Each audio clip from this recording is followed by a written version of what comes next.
What's up, guys? It's Monday the 10th, and we're going to look at the second half of the story. We read 5 chapters out of 10, and now we're going to start with 6. This is a fast-paced story. I know we've stretched it out over many days, and it might seem as if, each chapter, not a whole lot happens. But it's a quick book. It's meant to be read in 1 or 2 sittings, and if you keep in mind that the chapter breaks are sort of like commercial breaks in a show. You're meant to see the next one a couple minutes later, not, a couple days later. For example, the title of this chapter mentions Dr. Lanyon, and that's a guy we've heard of before. Chapter 1, maybe. Chapter 2, definitely. They mention that Jekyll used to have a friend named Dr. Lanyon, but they split up. They had some kind of disagreement. Lanyon hated the experiments that Jekyll was doing. We don't know the details, but they had some sort of, scientific exploration that Lanyon was really horrified by and stepped away from. We've seen Lanyon. Utterson visited him once and didn't get a whole lot of info. It was just like, oh yeah, Jekyll, I knew that guy. Haven't talked to him recently. That kind of stuff that was just making Utterson more suspicious. But now we're going to see more with him and get into some action. It's sort of like, the beginning of the story was set up. You're putting all the dominoes in place, and now we're knocking them down. Time ran on. Thousands of pounds were offered in reward for the death of Sir Danvers, was presented as a public injury. But Mr. Hyde had disappeared out of the ken of the police as though he had never existed. So if you remember in chapter 5, I believe, there was the murder of a guy named Sir Danvers Carew, a pretty rich man who was well known, maybe not his face, but his name. And it's pretty clear that Hyde was the suspect, and it seems that Hyde has disappeared. They went to his apartment and nothing was there. Evidence was there, but he had clearly, gotten away, and they haven't heard from him since. They talked to Jekyll, and Jekyll said, don't worry, that guy's done. We won't see him again. And Utterson maybe didn't believe, but he's going to go with it for the moment. By the way, this word ken is a great word. It's a word you might still hear in Scotland, but it's an old English word for knowledge. Like, this disappeared out of the ken of the police, meaning it's not something they can access. It's not at the top of their mind. It's not in their view at the moment, Like I said, occasionally you might hear that in Scotland. And Robert Louis Stevenson, the author, was Scottish, even though the story is set in England. Much of his past was unearthed indeed, and all disreputable. Tales came out of the man's cruelty, at once so callous and violent, of his vile life, of his strange associates, of the hatred that seemed to have surrounded his career, but of his present whereabouts, not a whisper. From the time he had left the house in Soho on the morning of the murder, he was simply blotted out, and gradually, as time drew on, Mr. Utterson began to recover from the hotness of his alarm, and to grow more quiet with himself. The death of Sir Danvers was, to his way of thinking, more than paid for by the disappearance of Mr. Hyde. Now that evil influence had been withdrawn, a new life began for Dr. Jekyll. He came out of his seclusion, renewed relations with his friends, became once more their familiar guest and entertainer, and whilst he had always been known for charities, he was now no less distinguished for religion. He was busy, he was much in the open air. He did good. His face seemed to open and brighten, as if with an inward consciousness of service. And for more than 2 months, the doctor was at peace. 2 things to keep in mind in this paragraph. One is that Hyde's crimes are always kind of vague. The narrator doesn't say he did X, Y, and Z with, legal accusations or psychological diagnosis. It's stuff that's like cruelty and vileness, and it's almost like the stuff he did was so bad you can't name it, but we assume that he was violent and probably abusive in every way that you can be. And the other thing to keep in mind is that it's really treating it so far like an addiction for Jekyll. Like Hyde was this drug or this enabler that, he was keeping this secret and it was bringing him down. And now that he's quit Hyde, he seems to be healthier and nicer, just like someone who's quit drinking or, given up heroin or something. And of course, that's not literally what's happening, but that's a metaphor that works. Even before Utterson knows what the specifics are, he can kind of feel what's going on. He knows that Hyde had some weird pull on Jekyll, and that now he seems to be free of that. On the 8th of January, Utterson had dined at the doctor's with a small party. Lanyon had been there, and the face of the host had looked from one to the other as in the old days when the trio were inseparable friends. On the 12th, and again on the 14th, the door was shut against the lawyer. The doctor was confined to the house, Poole said, and saw no one. On the 15th, he tried again and was again refused, and having now been used for the last 2 months to see his friend almost daily, he found this return of solitude to weigh upon his spirits. The 5th night he had in guest to dine with him, and the 6th he betook himself to Dr. Lanyon's. Remember, Guest is the name of a person. It's not just like generally a guest. There's a guy named Mr. Guest. There at least he was not denied admittance, but when he came in he was shocked at the change which had taken place in the doctor's appearance. He had his death warrant written legibly upon his face. The rosy man had grown pale. His flesh had fallen away. He was visibly balder and older, and yet it was not so much these tokens of a swift physical decay that arrested the lawyer's notice, as a look in the eye and quality of manner that seemed to testify to some deep-seated terror of the mind. It was unlikely that the doctor should fear death, and yet that was what Utterson was tempted to suspect. Yes, he thought, he is a doctor. He must know his own state and that his days are counted, and the knowledge is more than he can bear. And yet when Utterson remarked on his ill looks, it was with an air of greatness that Lanyon declared himself a doomed man. I have had a shock, he said, and I shall never recover. It is a question of weeks. Well, life has been pleasant. I liked it, yes, sir, I used to like it. Sometimes think if we knew all, we should be more glad to get away. Jekyll is ill too, observed Utterson. Have you seen him? But Lanyon's face changed, and he held up a trembling hand. I wish to see or hear no more of Dr. Jekyll, he said in a loud, unsteady voice. I am quite done with that person, and I beg that you will spare me any allusion to one whom I regard as dead. Now this is a connection. It seems like the same thing Utterson said about, or the same thing Jekyll said about Hyde. I'm done with that guy. Don't worry about him. Don't talk about him. Tut, tut, said Mr. Utterson, and then after a considerable pause, can't I do anything, he inquired. We are 3 very old friends, Lanyon. We shall not live to make others. Nothing can be done, returned Lanyon. Ask himself. He will not see me. I'm not surprised at that. Some day, Utterson, after I am dead, you may perhaps come to learn the right and wrong of this. I cannot tell you. And in the meantime, if you can sit and talk with me of other things, for God's sake, stay and do so. But if you cannot keep clear of this accursed topic, then in God's name go, for I cannot bear it.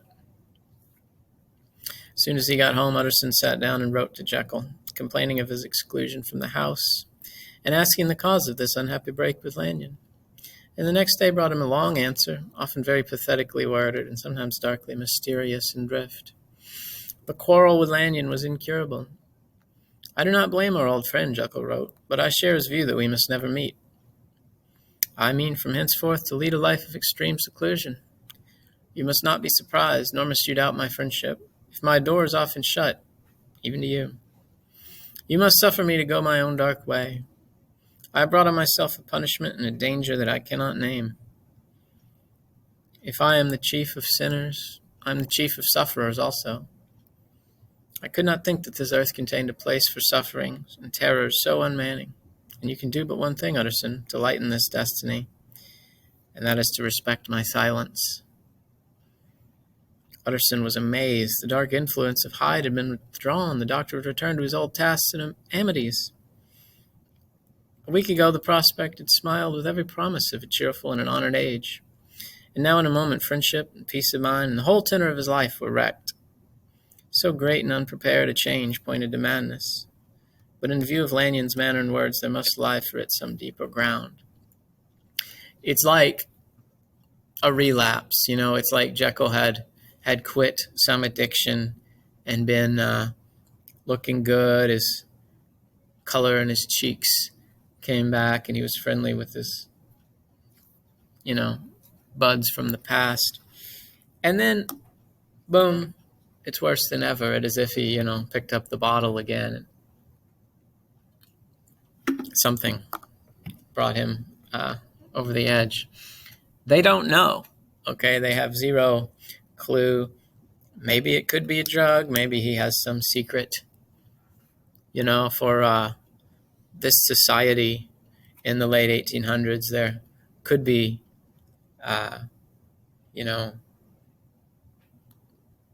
shame attached to certain things.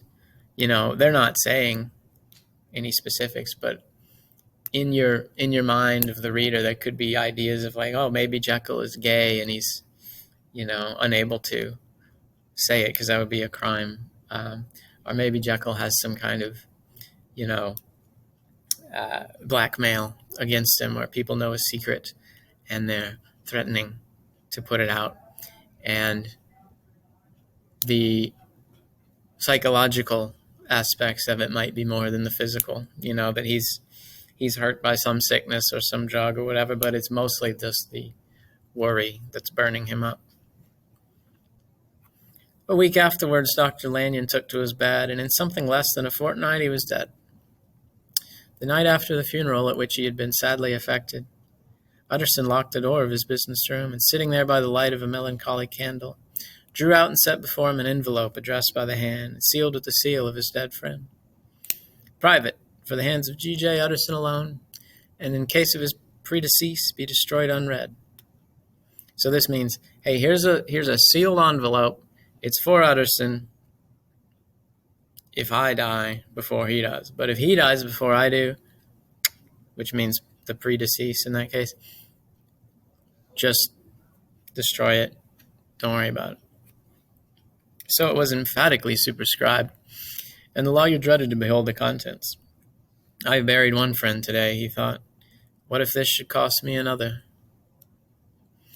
And then he condemned the fears of disloyalty and broke the seal. Within there was another enclosure, likewise sealed and marked upon the cover as not to be opened till the death or disappearance of Dr. Henry Jekyll. Utterson could not trust his eyes. Yes, it was disappearance. Here again in the mad will which had long ago restored to its author. Here again were the idea of a disappearance and the name of Henry Jekyll bracketed. But in the will, that idea had sprung from the sinister suggestion of the man Hyde. It was set there with a purpose all too plain and horrible. Written by the hand of Lanyon, what should it mean? A great curiosity came on the trustee to disregard the prohibition and dive at once to the bottom of these mysteries. But professional honor and faith to his dead friend were stringent obligations, and the packet slept in the inmost corner of his private safe. So Utterson opened this envelope. It said, hey, read this on the event of my death. And inside was nothing except another envelope, like a safe within a safe or something. And then it says, don't open this until Jekyll is dead or disappeared. And he was reminded of that will he had at the beginning that said, hey, read this if I die or disappear for a certain amount of time. At the beginning, he thought, oh, well, I guess that means, he's worried about Hyde kidnapping him or something. But if Lanyon says the same thing, it's a little more interesting. However, Utterson, they told us through the very beginning, Utterson is steady, trustworthy. He doesn't like anyone at first, but he will grow over time to be friendly and warm. And so if this is an old friend and it says don't open until the death or disappearance of Jekyll, he's going to obey that, not only for the friend, but for his profession. It is one thing to mortify curiosity, another to conquer it. And it may be doubted if from that day forth Utterson desired the society of his surviving friend with the same eagerness. He thought of him kindly, but his thoughts were disquieted and fearful. He went to call, indeed, but he was perhaps relieved to be denied admittance. Perhaps in his heart he preferred to speak with Poole upon the doorstep and surrounded by the air and sounds of the open city, rather than to be admitted into that house of voluntary bondage, and to sit and speak with this inscrutable recluse. Poole had, indeed, no very pleasant news to communicate. The doctor, it appeared, now more than ever confined himself to the cabinet over the laboratory, where he would sometimes even sleep. He was out of spirits. He had grown very silent. He did not read. It seemed as if he had something on his mind. Utterson became so used to the unvarying character of these reports that he fell off little by little in the frequency of his visits. So, Lanyon died. We don't know why, we don't know how, but somewhere along the way, he got sick, just instantly looked terrible, and pretty quickly after that, faded away. And Jekyll has a similar thing. He's just locked up in the laboratory, not letting anyone see him. Poole, the butler type character, is just answering the door and saying, yeah, same as always. And Utterson is starting to stop by less and less because it's not any different. So that was chapter 6. I'm going to read 7 because 7 is tiny. It's called Incident at the Window. And it's back to the very beginning. If you remember, chapter 1 was Utterson and his friend Enfield walking down the street, and they saw this house, and they pointed out, blah, blah, blah. This is those same guys again on the same path. They're walking by, and a new thing happens. It chanced on Sunday, when Mr. Utterson was on his usual walk with Mr. Enfield, that their way lay once again through the by-street, and that when they came in front of the door, both stopped to gaze on it. Well, said Enfield, that story's at an end, at least. We shall never see more of Mr. Hyde. I hope not, said Utterson. Did I ever tell you that I once saw him and shared your feeling of repulsion? It was impossible to do one without the other. And by the way, what an ass you must have thought me not to know that this was a back way to Dr. Jekyll's. It was partly your own fault that I found it out, even when you did. So you found it out, did you? Asked Utterson. But if that be so, we may step into the court and take a look at the windows. To tell you the truth, I am uneasy about poor Jekyll, and even outside I feel as if the presence of a friend might do him good. The court was very cool and a little damp, and full of premature twilight, although the sky high up overhead was still bright with sunset. The middle one of the 3 windows was halfway open, and sitting close beside it, taking the air with an infinite sadness of mien, like some disconsolate prisoner, Utterson saw Dr. Jekyll. So they're walking by, and Enfield says, oh, you must have thought I was an idiot that I didn't know this was Jekyll's when I told you that story. And now they say, hey, it might be nice to stop by, even though he's not going to let us in, just to say hi, it might be nice. And they see him. Okay, he's got the window open, which is not unusual. Now if you open the window, it's probably like you have to go out of your way to do this because we rely on air conditioning and things. But in this time, opening the window was like the default. They would have needed circulation, they would have needed cooling, and they would have pretty much always had the windows open. If somebody had them closed, that was the unusual. And in this case, he's got them mostly closed, but he has a little bit. One of them is like a little bit open. What, Jekyll? He cried. I trust you are better. I am very low, Utterson, replied the doctor drearily. Very low. It will not last long, thank God. You stay too much indoors, said the lawyer. You should be out, whipping up the circulation like Mr. Enfield and me. And then this little thing in parentheses is that quick little back and forth. This is my cousin, Mr. Enfield, Dr. Jekyll. They just didn't want to, put quotation marks. And he said, come now, get your hat and take a quick turn with us. You are very good, said the other. I should like to very much. But no, it is quite impossible. I dare not. But indeed, Utterson, I am very glad to see you. It is really a great pleasure. I should ask you and Mr. Enfield up, but the place is really not fit. Why then, said the lawyer good-naturedly, the best thing we can do is stay down here and speak with you from where we are. That is just what I was about to venture to propose, returned the doctor with a smile. It says smite. I don't know why. I think my guess is that to transcribe this, they used one of those computer programs that would like scan a page and then, you know, figure out from the visuals what the text was supposed to be. And this one was just a little off. But of course, that's supposed to say smile with an L. But the words were hardly uttered before the smile was struck out of his face and succeeded by an expression of such abject terror and despair as froze the very blood of the two gentlemen below. They saw it but for a glimpse, for the window was instantly thrust down. But that glimpse had been sufficient, and they turned and left the court without a word.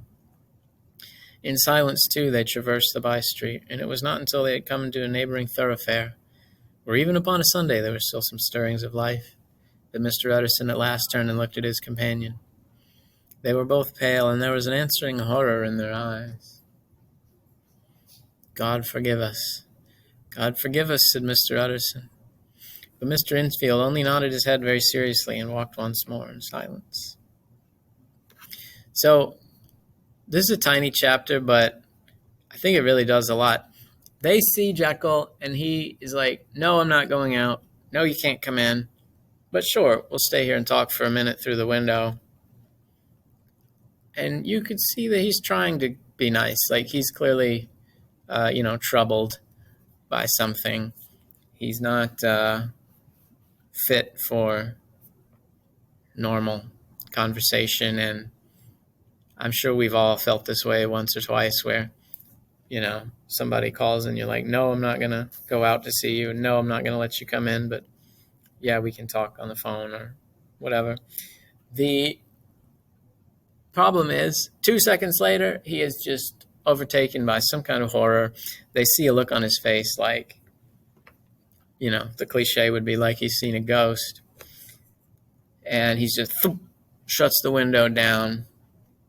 Maybe this was why it was set up that way in the first place. If all the windows were open, he wouldn't be able to shut them all quickly.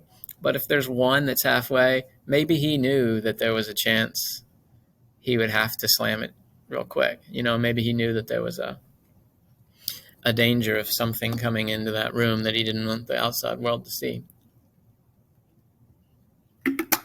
And the two guys just see their friend panic, instantly shut the window, and they know something's wrong, but they've already been turned away from the house a million times, and they've already been refused by him just a second ago.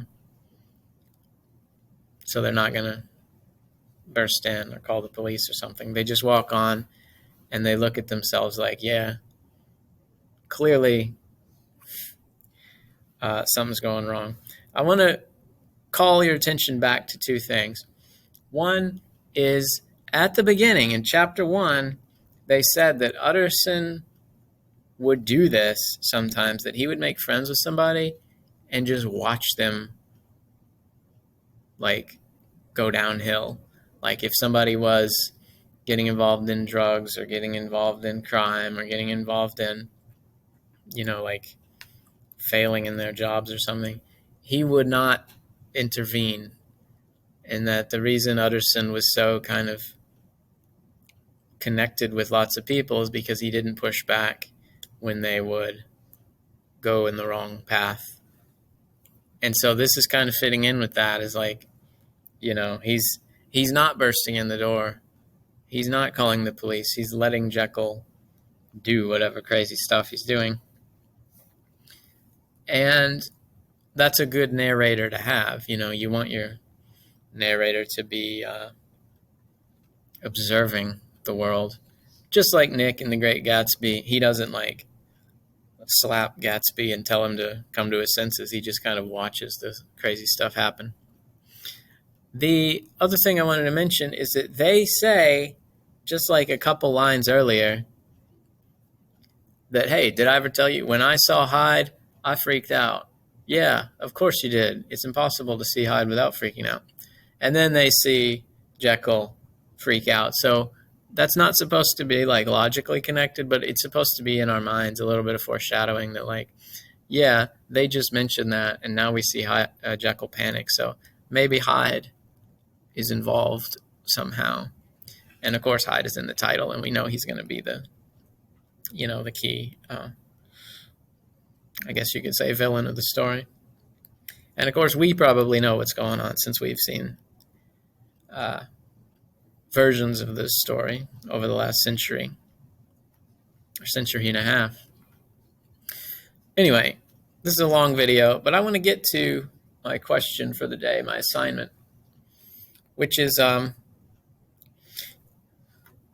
what does this have in common with the last story we read? The last story we read, The Shadow over Innsmouth, was also a sort of rational, scientific guy trying to be non-judgmental, getting himself into a situation where there was some kind of monster, and he eventually saw it, and it turned out to be just like hard to describe. Like there were parts when the narrator would just like, we don't even know how to say what we're seeing. And there's a bit of that in here too. Like whenever they see Hyde, they're like, we don't even know why he's so ugly, but we just know that he is. Or we don't even know how to describe what he's doing, but it's bad stuff. And so my question for you is, what do these have in common? In obviously they're not the same thing, okay? Hyde is not like a fish monster the way that the Innsmouth citizens were. But what are some similarities in the way that they build up the structure of the story, or the way that the narrators describe them, or the way that the characters feel about the, key monster / villain / secret that we're going to see? There you go.